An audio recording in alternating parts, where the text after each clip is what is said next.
কি হয়েছে বন্ধু, তুই খুব টেনশনে আছো? আর কি বলবো বন্ধু, আমার মনে ছ্যাঁকা লাগছে। আর ছ্যাঁকা লাগছে? কি বলছিস লো মারা, আবল তাবল আবল তাবল লয় লো মারা, ঠিকই বলছি।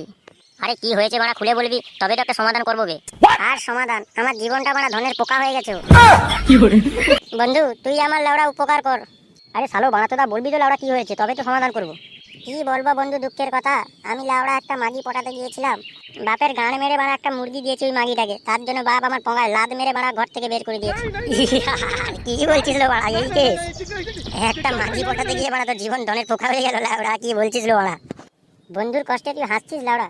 হাসবো না লাউড়া, কি আর করবো বল, তুই বল লাউড়া, আমার কটা বিয়ে বল। তোর ওই তো শ্যামলী বৌদি, টুম্পা বৌদি আর চম্পা বৌদি, মোট তিনটে। তাহলে বাড়া হাসবো না কি করবো তুই বললো? আমি তিনটাকে মেনটেন করছি লাউড়া, আর তুই একটার পিছনে লাথি গেলি। এই জন্যই তো লাউড়া তোর কাছে উপকার চাইছি হো। বন্ধু হোস লাউড়া, বন্ধুর পাশে বন্ধু ঠিকই দাঁড়াবে। বল বল, ওই মাগিটার নাম কি বল? না